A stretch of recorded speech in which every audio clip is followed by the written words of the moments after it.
Salut à toutes et à tous, c'est Vic, j'espère que vous allez bien et bienvenue dans cette nouvelle review d'animé en Blu-ray. Je suis très content de vous présenter aujourd'hui une série qui est très rafraîchissante quand même. Alors, très rafraîchissante mais qui quand même n'a pas non plus révolutionné le genre.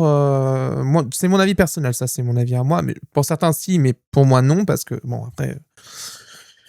J'en ai quand même maté pas mal des animés assez anciens, donc je vois certaines choses qui sont quand même réutilisées. C'est surtout au niveau du personnage, c'est quand même l'archétype parfait du personnage shonen. Donc bon, évidemment, moi, j'en ai bouffé pas mal des shonen, donc du coup, je connais les codes. On va parler de Cyberpunk Edge Runners. Alors, c'est adapté, entre guillemets, du jeu vidéo sorti sur PC il y a quelques années de ça, qui a eu un lancement très compliqué quand même, hein, parce que je rappelle, le jeu était sorti quand même dans une qualité très déplorable sur console, sur PS4 et Xbox One par exemple. Sur PC, il buguait beaucoup. Enfin, c'était un jeu qui était malheureusement sorti trop tôt. Il aurait mieux fallu, je pense, lui donner 6 mois quand même pour sortir, pour avoir une bonne phase de debug. Mais aujourd'hui, le jeu est vraiment très très bien optimisé, très exploitable. Il a eu, je crois, en plus du contenu additionnel gratuit. Donc aujourd'hui, vous pouvez vraiment le choper pour pas cher, le jeu sur Steam, etc. Et je vais profiter du jeu qui est magnifique, qui est un excellent jeu. Et je vous invite à faire. Mais il a eu du coup une adaptation animée qui a été diffusée sur Netflix. Au passage, vite fait, j'en parle de Netflix. Le rachat qui est en cours de Warner par Netflix n'est pas acté, hein, juste au passage. C'est pas encore fait totalement, hein. Il y a une OPA qui est en cours en ce moment par Paramount via Skydance, justement, pour pouvoir racheter ça et tuer dans l'œuf en fait l'offre de Netflix en fait, parce qu'elle sera supérieure quoi qu'il arrive, et en plus ils reprennent les chaînes de télé avec, ce qui arrange beaucoup quand même le groupe Warner. Bref, à part faite, comme ça c'est fait. Alors, Cyberpunk Edge Runners, c'est une série qui déjà, il y a du beau monde quand même dessus, hein. Je peux vous dire que au niveau réal et musique, c'est pas n'importe qui travaille dessus. On a Hiroyuki Imaishi qui est en réalisation. Il a bossé sur Neon Genesis Evangelion, il a été animateur clé dessus, il a fait FLCL au niveau storyboard et directeur animation clé. Il a bossé sur Shaman King sur les 2 openings et endings, enfin non, les 2 openings. Il a fait Gurren Lagann TV et film, en réal et storyboard. Il a fait directeur d'épisode aussi. Il a fait l'une des grandes masterclass quand même ces dernières années, des années 2010, Pantheon Stalking. Il a été réal et storyboard dessus. Il a fait Kill la Kill en réal, c'est pas n'importe quoi quand même. Et en musique, on a Akira Yamaoka qui a fait notamment les 3 Silent Hill, Silent Hill 1 et 2 et 3. Il a fait aussi le dernier avec Kensuke Inage, le Silent Hill F avec Ryokishi 07 en scénario, qui est un excellent jeu d'ailleurs, je vous invite vraiment à le faire, qui est vraiment un très très bon jeu. Mais par contre, il a fait aussi en musique, et ça c'est une anecdote assez drôle, et ça je m'en souviens très bien parce que j'avais vu le debug mog à l'époque de ça. Il a fait le générique de 101% de la chaîne No Life. Si vous avez connu cette chaîne à l'époque, le générique de 101%, ça avait une musique très particulière. Et ben c'est lui qui l'a fait en fait, tout simplement. Et moi je me souviens parce que quand la chaîne a été lancée, justement le générique de 101%, il avait été fait en making of, et justement ils ont expliqué que c'était lui qui l'avait fait. Donc on a vraiment un réal et une personne en musique qui sont vraiment des gens qui sont vraiment en haut du panier quand même. C'est pas n'importe qui. Et je peux vous dire que quand vous regardez l'animé, effectivement, il y a des choses qui sont vraiment très intéressantes, aussi bien au niveau ST que réalisation. Il y a des trucs qui sont vraiment cool. Après, l'histoire, en 10 épisodes, c'est un peu rushé quand même, ça je vous l'admets. Ça, il n'y a pas de souci là-dessus. C'était d'ailleurs un des reproches qui revenait assez souvent sur la série, c'était malheureusement en 10 épisodes, on peut pas approfondir certaines choses, c'est pas possible. Mais ça reste une série de très grande qualité. Le truc, c'est que cette série a été diffusée sur Netflix, mais ça appartient quand même à son propriétaire, CD Projekt, hein, du coup, hein, vous connaissez, c'est le studio polonais qui a fait le jeu à la base, mais l'adaptation animée, elle est faite en conjointe avec Aniplex, Netflix et CD Projekt. Donc du coup, c'est ce qu'on appelle une série à tri-financement, je pense même. Et la gestion de tout ça reste quand même à CD Projekt, donc il faut pas rêver de toute façon. Pourquoi par exemple, on a la VF là-dedans? C'est pour cette raison, parce qu'on va faire Devilman Crybaby justement dans pas longtemps. Il n'y a pas la VF dedans. Donc on sait très bien pourquoi dans Cyberpunk elle y est dedans. C'est parce que l'ayant droit, le vrai, c'est CD Projekt, et je pense qu'ils n'ont pas laissé le choix de laisser récupérer les doublages pour les éditeurs physiques.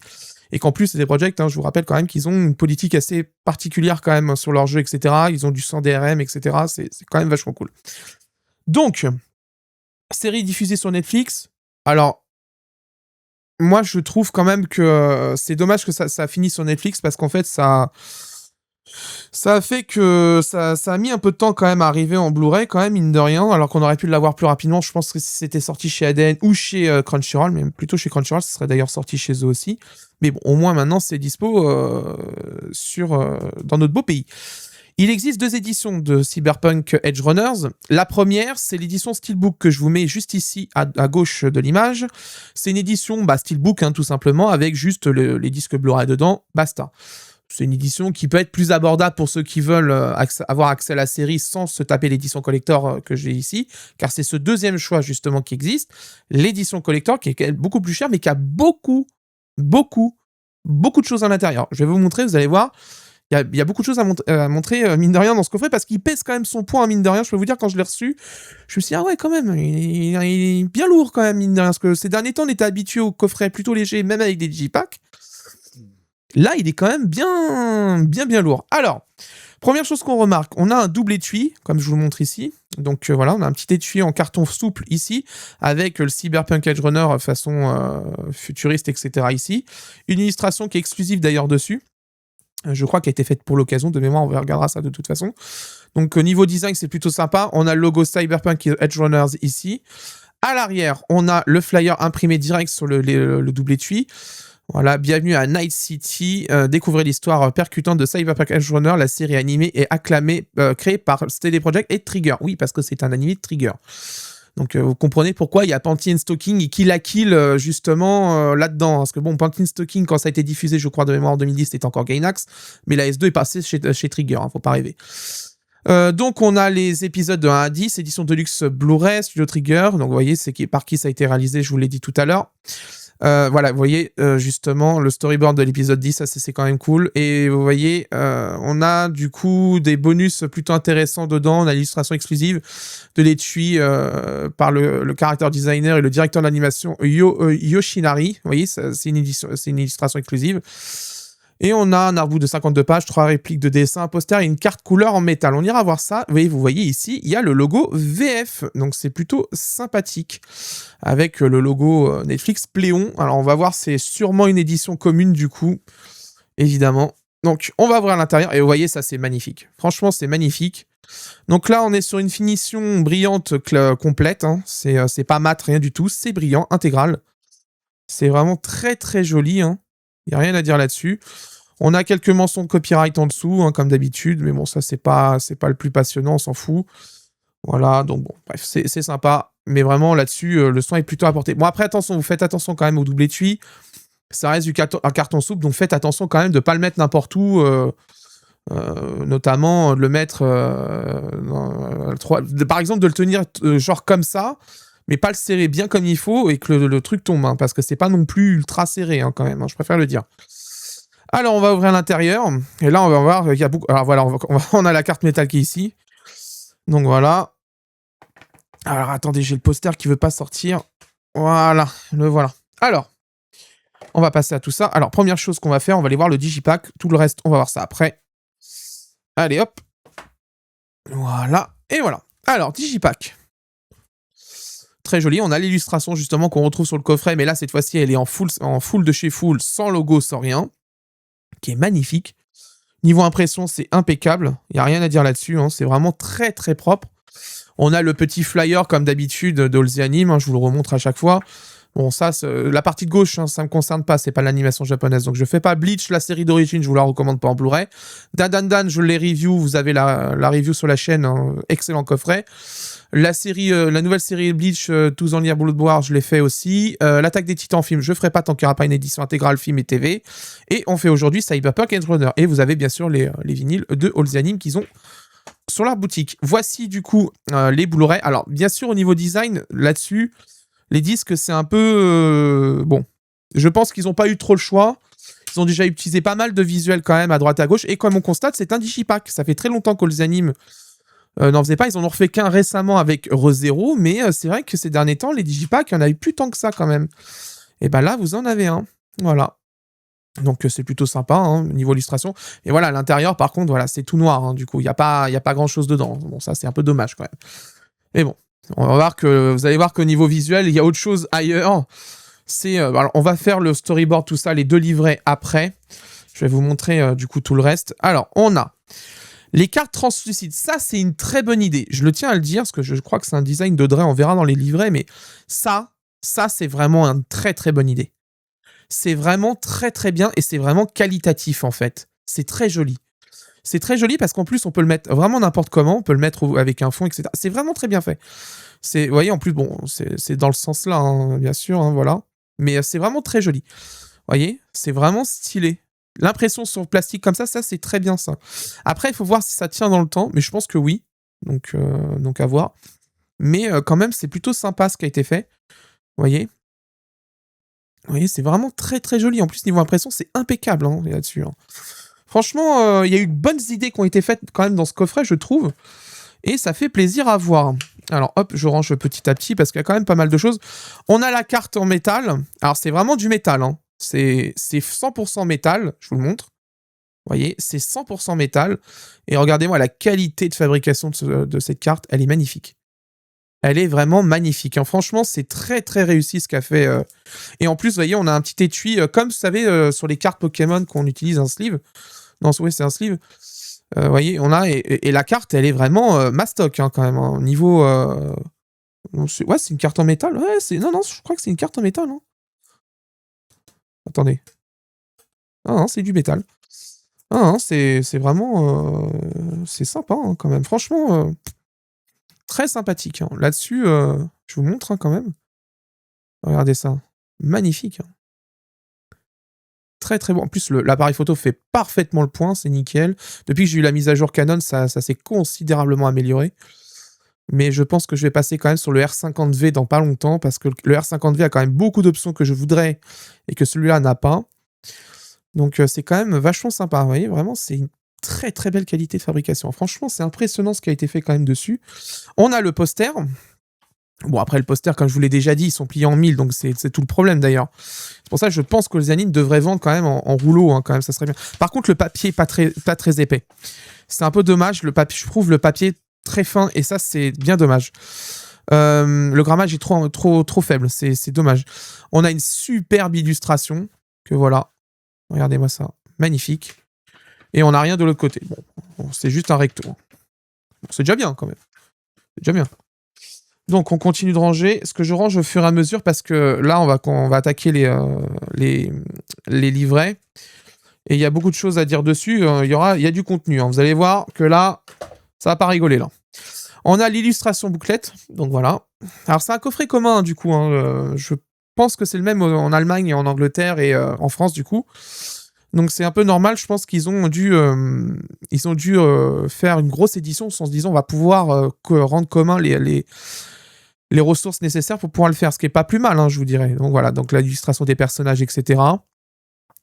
Qui est très bien. Donc voilà, donc j'ai du cut, hein, parce que bon, il y avait perso nu, hein, évidemment, il y avait une paire de fesses, donc ça pose problème avec YouTube. Hein. Le puritanisme, hein, quelle saloperie ce truc d'ailleurs. Donc voilà, donc c'est très joli. Donc vous avez des illustrations de Night City ici, hein. C'est très joli. Très très joli. Voilà. Vous avez le résumé des épisodes. Bon, ça, c'est un peu chiant quand même. Comme d'habitude, voilà, les images clés. Ce qu'on avait aussi d'ailleurs sur les cartes plastiques, c'est ça, hein, c'est des images clés. Hein. Vous voyez, c'est plutôt sympathique hein, quand même. Hein. Très joli. Regardez-moi ça. Très très joli. Une interview. Donc il fait déjà 2 pages, 4 pages, 6 pages, 8 pages, 10 pages. 10 pages, ouais, c'est pas mal. C'est sympa. On a l'affiche, je pense, de présentation de l'animé quand il a été présenté la première fois. On a ici encore 2 autres affiches. Et on a le staff ici. Alors. Voilà. Donc, on a l'équipe éditoriale avec un design d'Audrey Martinez. Alors, coopération pour les sous-titres Netflix. Alors, Netflix. Alors, je tiens à dire quand même que les sous-titres de Netflix, hein, pour ceux qui connaissent, c'est avec ceux d'Amazon Prime Video, À quelques exceptions pour Amazon Prime Video, hein, parce qu'il y a quand même eu des choses très intéressantes de fait, notamment sur Gundam G-Cux quelques temps, mais c'était des sous-titres qui étaient gérés par l'ayant droit et pas par Amazon directement. Netflix, c'est vraiment... Je vous avais fait la review justement de Vinland Saga, c'était vraiment pitoyable la qualité de traduction de Netflix. Hein, le problème, c'est que c'est traduit comme des séries américaines, et sauf que les traducteurs, c'est des traducteurs anglais et pas des traducteurs japonais vers français. Et ça change tout. Hein, je vous le dis. Hein. Et un traducteur anglais ne surpassera jamais un traducteur japonais sur une traduction d'un animé japonais. Jamais. C'est parce que je vais vous dire une chose, le traducteur anglais est dépendant de sa base. Et le problème, c'est que les sous-titres anglais, le 3/4 du temps, ils sont très mauvais. Donc voilà, c'est comme ça. Hein. C'est pour ça que je vous dis, hein, encore une fois, mais Netflix, c'est la pire plateforme de SVOD. Hein. D'ailleurs, sur Devil May Cry Baby, Olziani m'a dit clairement qu'ils ont refait les sous-titres parce qu'ils étaient dégueulasses de toute façon. Donc voilà, vous avez le storyboard de l'épisode 10, qui est ici. Bon, c'est un storyboard, hein, coloré d'ailleurs en plus, hein, vous voyez, hein, celui-là il est 100% coloré. Ça, c'est les storyboards de nouvelle génération, hein, quand même, là-dessus. On a carrément des images directement de l'animé ici, vous voyez, des plans, etc. Les plans qui ont été faits en 3D, etc. Ils sont déjà intégrés dedans. C'est des storyboards vraiment de nouvelle génération. C'est très loin de ce qu'on avait vu, par exemple, sur les coffrets d'Ibex, avec les OAV et les films de Yoshiaki Kawajiri, par exemple, vous voyez. Là, c'est vraiment des storyboards, vous voyez. Hein. Là, on a un plan complet en 3D qui a été généré déjà. Hop, ils l'ont mis dedans. Comme ça, ils se font pas chier. Ils le font directement. Pareil, là aussi, on a des images clés. Regardez. Vous voyez ? Hop, on les met directement dedans. C'est plus simple en vrai. Hein. C'est même généré maintenant en informatique, hein, directement. Et après, ça a noté directement sur iPad ou sur papier quand il les imprime, etc. Mais voilà, c'est des storyboards de nouvelle génération. Par contre, ils sont pas traduits. Ça, c'est vraiment dommage, par contre, dans le coup. Parce que là, il y a beaucoup d'annotations. Ça aurait été sympa de les avoir en traduction. Mais là, par contre, franchement, ça aurait eu un coût énorme. Parce que là, vous voyez tout ce qu'il y a à traduire, là. Oh la vache. C'est petit, hein. Je sais pas si ça aurait été possible quand même, hein, parce que là, après, ils avaient sûrement les pages en beaucoup plus grand pour l'impression, mais ouais, là, c'est pas traduit, ça, c'est vraiment dommage. C'est vraiment dommage parce que là, je pense qu'il y aurait eu pas mal de choses à dire dedans qui auraient été intéressantes, mais bon, après, ça reste un storyboard. En général, c'est plus des informations, faire un travelling ici, penser ici à faire un réfléchissement de lumière ici. Voilà, ne pas oublier les faits, enfin des trucs comme ça, c'est souvent ça un storyboard. Après, il y a des fois des annotations parce que par exemple, ils ont modifié un plan et que ça allait pas et qu'ils ont repassent dessus, ils font modification, pensez à faire ça. Donc voilà, mais ouais. Vous voyez, par exemple, il y a une annotation là ici en rouge. Vous voyez. Donc voilà. Ouais, c'est dommage que ça soit. Par contre, je pense pas que Google Lens va pouvoir vous aider là-dessus au niveau de la traduction du japonais. Ça m'étonnerait quand même parce que c'est des termes assez techniques. Et là, ça aurait mérité vraiment une traduction par quelqu'un qui lit le japonais couramment et qui aurait pu traduire ça et qui connaît le lexique justement d'une réalisation d'une œuvre. Tout ce qui est cinématographique, etc. Donc voilà. Donc c'est un storyboard, hein, comme vous pouvez le constater, c'est un storyboard. Ce qu'il y a de plus banal, mais qui est les storyboards de nouvelle génération qu'on a aujourd'hui maintenant dans les animés modernes. Parce que bon, dans les anciens animés, bah, c'était fait à la main, sur papier, on collait, on faisait des découpes. C'était très manuel. Maintenant, c'est très généré par ordinateur, copier-coller, etc., etc. Ce qui est normal, hein, j'ai envie de vous dire, parce que c'est ce que ça s'appelle le monde moderne, en fait, tout simplement. C'est pas moins bien, c'est juste différent. Donc voilà. Donc c'est un beau coffret. Vous voyez qu'il y a beaucoup de choses quand même dedans. Ça a un prix, hein, bien sûr. C'est une 60aine d'euros, hein, ce coffret quand même. Hein, donc c'est pas n'importe quoi. C'est pour ça qu'Olzianum a eu raison d'ailleurs de faire 2 éditions. L'édition de luxe, qui est collector, celle-là, et l'édition Steelbook. Parce que les gens qui veulent juste voir l'animé en Blu-ray peuvent aller juste prendre l'édition Steelbook parce qu'ils en ont rien à foutre de ce qu'il y a là-dedans. Ça les intéresse pas de claquer 60 balles pour des choses qu'ils ne veulent pas. Il y a une 2e édition pour ça. Il y a la même chose pour Devil May Cry Baby d'ailleurs. Donc on en reparlera quand on fera l'animé. Parce que je l'ai préco l'édition de luxe parce que je voulais justement le book qui était dedans. Et on en reparlera à ce moment-là. Bref, c'est un coffret qui est magnifique. Je pense qu'avec le coffret d'Andandan, ça va être les 2 coffrets de l'année. Voire même 3 parce que si Devilman, c'est vraiment une grosse réussite aussi. Il y a de fortes chances qu'en fait, les 3 coffrets, les 3 gros coffrets là, en vrai, il y a 4 ou 5 coffrets cette année qui sont vraiment magnifiques en 2025. Le coffret de Freeren, édition de collector, avec la valise, chez Crunchyroll, qui est sorti d'ailleurs, qui est magnifique. C'est vraiment une très grande réussite. Dan Dan Dan, là, Cyberpunk Edge Runner, et on va avoir sûrement Devilman Crybaby en édition Deluxe Collector. Donc on va avoir une année avec des beaux coffrets quand même. Hein. 2025, je pense que ça aurait été quand même très très intéressant au niveau production des coffrets, parce qu'il y a eu quand même vraiment un enchaînement de grosses réussites. Même l'édition standard de Freerun, quand même, pour le prix, elle était quand même pas mal. Hein. Donc à voir, on verra 2026, il y aura sûrement de très belles surprises encore une fois. Bref, on va passer à la seconde partie de la review, on va analyser la vidéo, l'audio, parce que c'est en 5 points natifs dedans du coup. On va analyser la traduction pour savoir si c'est celle de Netflix ou si c'est une nouvelle traduction, on verra ça tout de suite.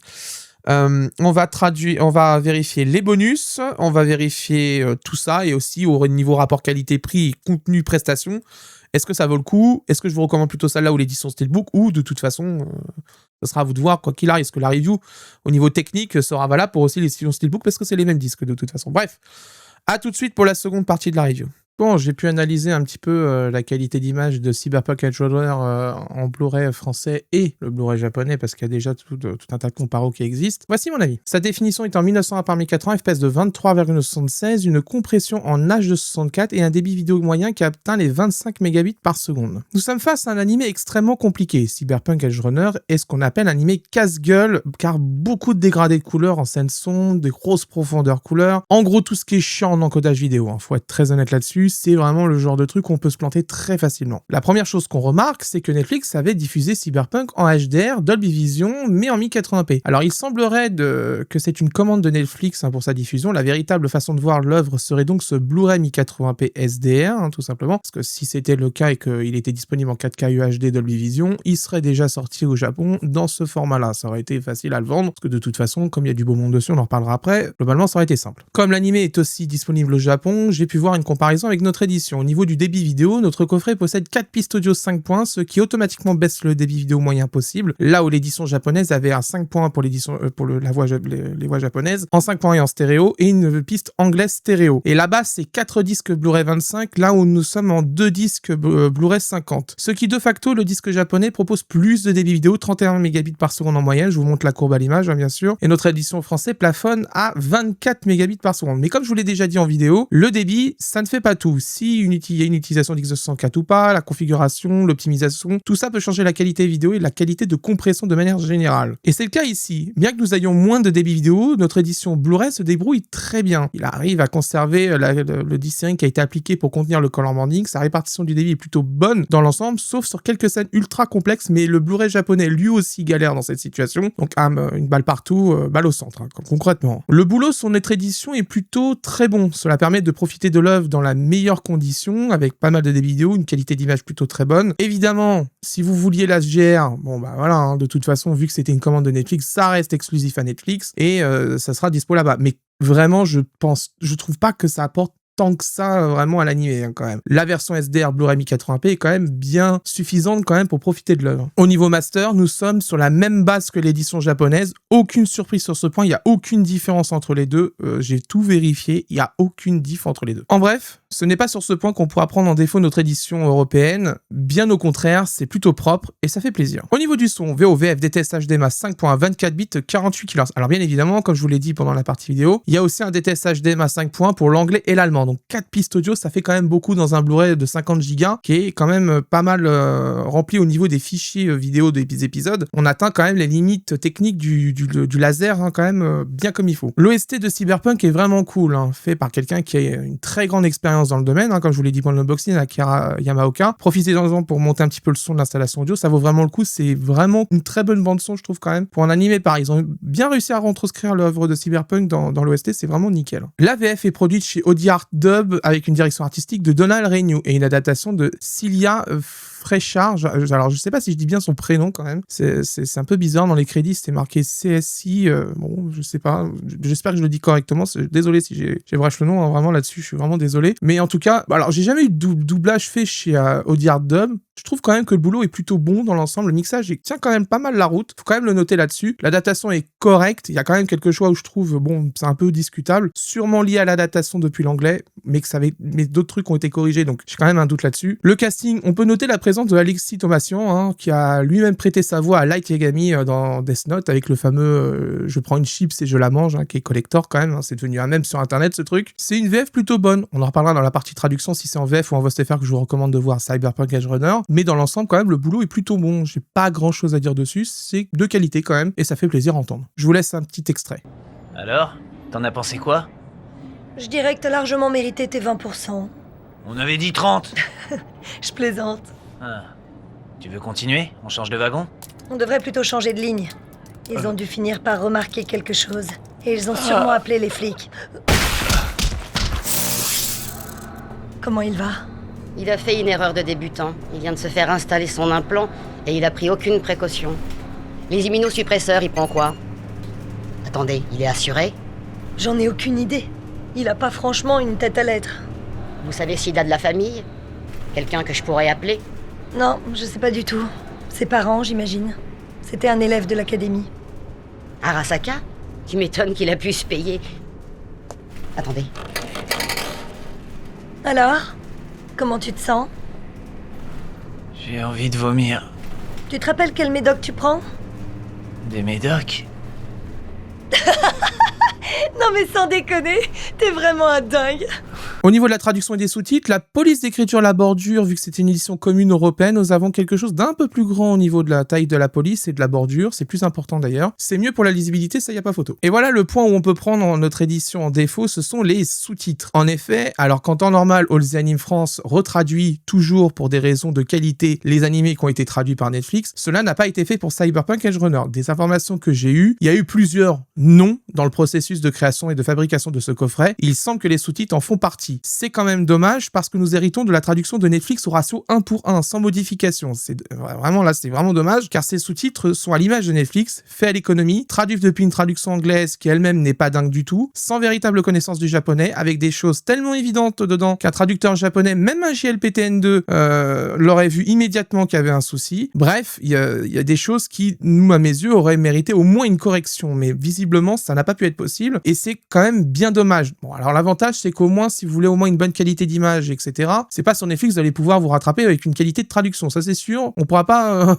y échapper là-dessus, on va se bouffer les sous-titres de Netflix pas terribles, même moyen plus mauvais même, sur Cyberpunk Edge Runner. C'est le point noir de cette édition française. En général, ils vont plutôt au bout de la démarche, hein, quand même, All the Anime France. Hein. Ça n'avait pas été possible sur Cyberpunk Edge Runner, mais là, par exemple, Devil May Cry Baby, qui arrive très bientôt, que je vais recevoir d'ici peu, qui pourtant a été diffusé sur Netflix, a une retraduction intégrale depuis le japonais qui sera proposée. Donc ce n'est pas un problème d'économie de l'éditeur, car il y a eu le même problème en Allemagne, et ils ont repris aussi la traduction Netflix bancale. Et voilà, donc là, c'est un peu le problème là-dessus, c'est que je pense qu'on a face à nous des gens qui, visiblement, ne voulaient pas faire doublon avec des traductions refaites depuis le début. C'est quand même dommage, je pense que ça aurait été mieux quand même d'écouter un tout petit peu quand même les équipes locales pour leur dire « Ouais, mais non, les sous-titres Netflix, pas terrible quand même, hein ». Donc, globalement, et je pense que vous allez l'entendre, hein, bien sûr, c'est en VF que je vous recommande de voir Cyberpunk Edge Runner. Hein. C'est tout simplement la meilleure façon de voir l'animé, parce que les sous-titres sont vraiment pas bons du tout. Direction le menu des disques pour voir ce qui se passe au niveau bonus, il n'y a rien du tout. Aucun bonus vidéo n'est présent, et c'est d'ailleurs aussi le cas sur l'édition japonaise. Il n'y a rien à se mettre sous la dent, pas d'interview, pas de making-of, rien de tout ça. C'est de toute façon pareil pour le Japon. On passe au plus au moins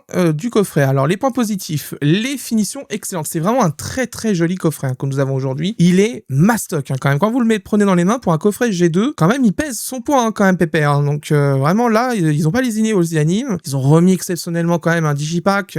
C'est sympa parce que bon, c'est vrai que ces dernières années, hein, les digipacks c'est pas ça du tout. Mais bon, vous avez vu le mien, je sais pas si vous avez fait gaffe, mais en bas le mien est un peu décalé sur le plateau de gauche. Bon bah voilà, c'est pour ça que j'aime pas trop les digipacks parce que malheureusement dans les usines ces derniers temps c'est pas la joie quand même au niveau fabrication et le carton est quand même très fin et si on veut du carton épais, c'est tout de suite des tarifs exorbitants. Les cartes transparentes comme ça en plastique, c'est vraiment très intéressant avec des images clés, enfin les key animation, globalement c'est le terme qu'ils ont. C'est vraiment très intéressant. Je trouve que c'est une bonne idée parce qu'en fait ça change de l'habitude qu'on les a sur papier carton ou voire même du carton, papier photo, des trucs comme ça comme on avait eu sur certains coffrets. Vraiment c'est plutôt pas mal. Je trouve que l'idée est intéressante. Après, le sortez pas toutes les 5 minutes, le rentrez pas, les frottez pas entre elles parce que c'est du plastique, ça va se rayer, je pense. Mais je trouve quand même que c'est plutôt intéressant. C'est le genre de truc, tu vois, j'aurais jamais pensé à faire et là, les équipes d'Oceanime ont eu l'idée de le faire. C'est très très intéressant. Et l'autre point très intéressant, c'est la carte métallique qui est une exclusivité à notre coffret européen, justement. Ça a été designé entre les équipes françaises et anglaises. C'est vraiment plutôt une très bonne idée. D'ailleurs, ça me donne une idée, c'est que je me demande si les équipes d'Oceanime pourraient pas faire des cartes comme celles qu'il y avait chez Neo-EV, vous savez, dans les tomes de manga au tout début quand ils avaient commencé, des cartes dédiées justement à la licence qu'on a et ça peut être sympa parce que c'est vraiment le genre de truc,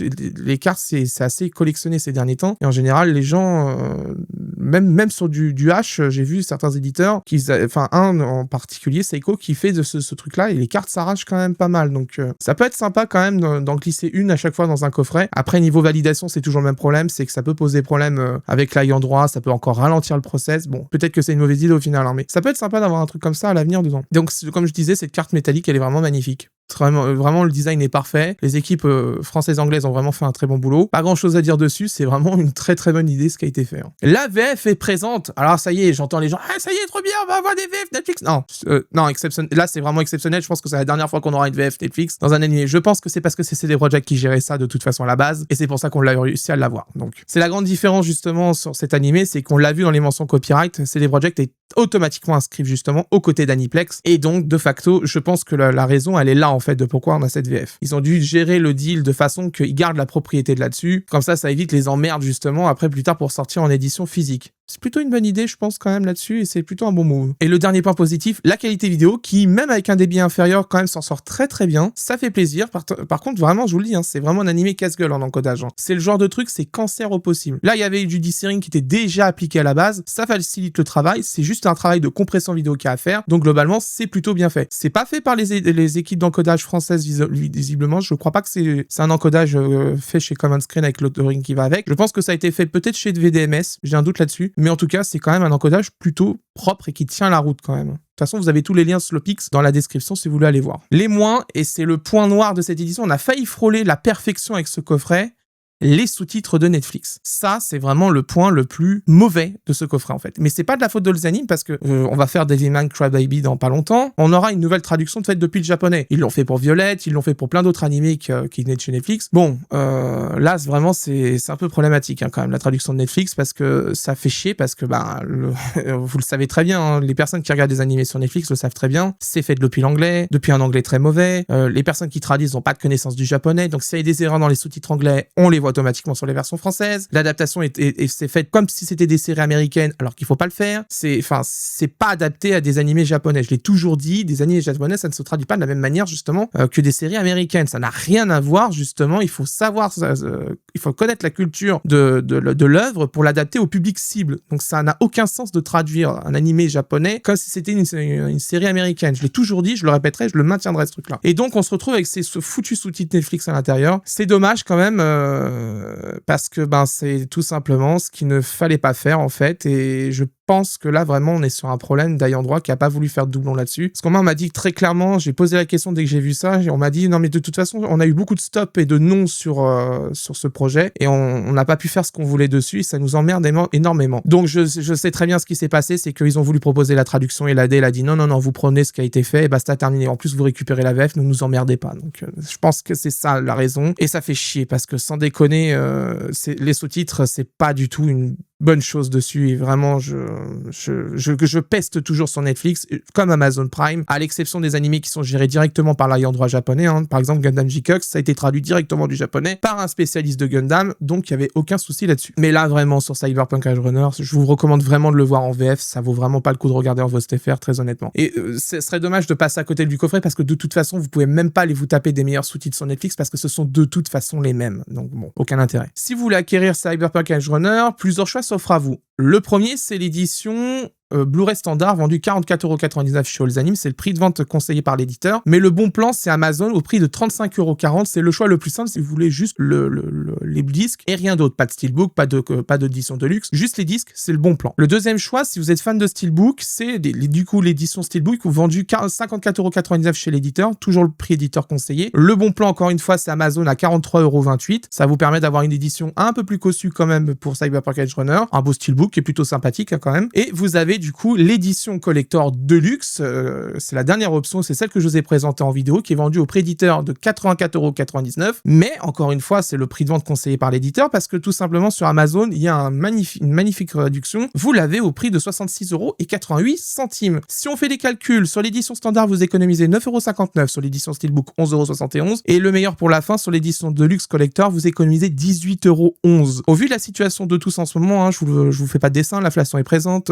il y a tout un tas de trucs, on va se faire défoncer la rondelle dès l'année prochaine. Donc économiser du pognon sur des coffrets Blu-ray, sachant que c'est le même coffret, je pense que tout le monde le fera et qu'il vaut mieux passer quand même sur des liens que je vous mets en description pour vous faire un bon prix. Alors bien sûr, évidemment, il y a, je crois peut-être Animstore aussi qui s'est aligné dessus. Là, de toute façon, il y a des prix barrés entre guillemets sur Amazon et sur Animstore. C'est plutôt intéressant. On peut les toucher à moins cher. Vu le contenu de l'édition de luxe, franchement, ça vaut le coup parce qu'il y a quand même pas mal de choses à l'intérieur. On aurait aimé peut-être des interviews au moins en bonus ou en livret, mais il n'y a vraiment rien qui existe dessus. Ça n'a pas été si bien documenté que ça quand même, Cyberpunk Edge Runner, c'est dommage d'ailleurs. Mais au moins, vous avez l'AVF, vous avez une très bonne qualité d'image, vous avez l'artbook de l'épisode 10. Bon, il n'est pas annoté, ça c'est un problème. Mais vous avez aussi tout ce qui est visuel, livret de visuel. Vous avez un beau coffret, une belle qualité d'image, une belle finition, la carte métallique, les deux cartes Key Animation. Ça peut être intéressant, l'édition Steelbook aussi peut être intéressante si vous voulez absolument une édition un peu plus cossue. Autrement, vous avez l'édition standard dans la trentaine de balles. Bon, ça peut être un très bon plan. Moi, je vous recommande quand même l'achat de ce coffret. Ça reste une très belle œuvre, malgré les sous-titres de Netflix. Quand même, ça c'est quand même vraiment chiant, mais je vois pourquoi ça n'a pas pu être fait. Et dans l'ensemble, vous avez la VF pour vous rattraper là-dessus. Si jamais vous avez envie de voir Cyberpunk Edge Runner, en plus c'est une bonne VF, donc pourquoi pas. Voilà, c'est la fin de cette review. J'espère qu'elle vous a plu. La prochaine review, et normalement, ça sera la dernière review de l'année 2025. Devilman Crybaby va arriver normalement incessamment sous peu. Il est parti de chez Allzanim justement, c'est hier ou avant-hier, donc on va pouvoir faire la review sur la chaîne avant la fin de l'année. Normalement, ça sera du coup vraiment la dernière review de 2025 parce que je ne crois pas que Tanuko pourra sortir son coffret Blu-ray cette année parce que on est déjà au moment où j'enregistre cette vidéo, on est le 12 décembre. J'ai quand même quelques doutes pour un coffret qui est assemblé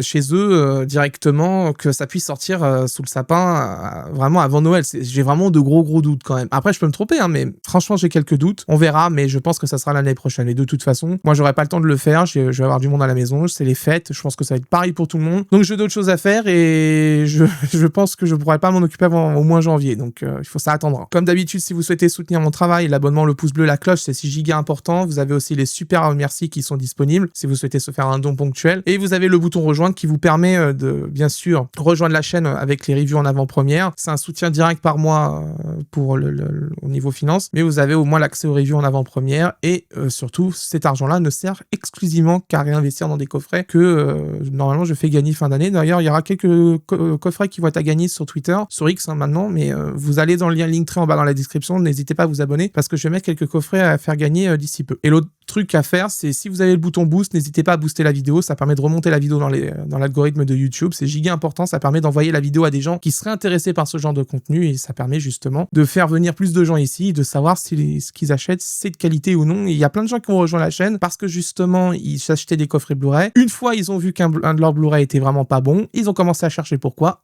Ils sont tombés sur une de mes vidéos et ils ont commencé à regarder mes vidéos.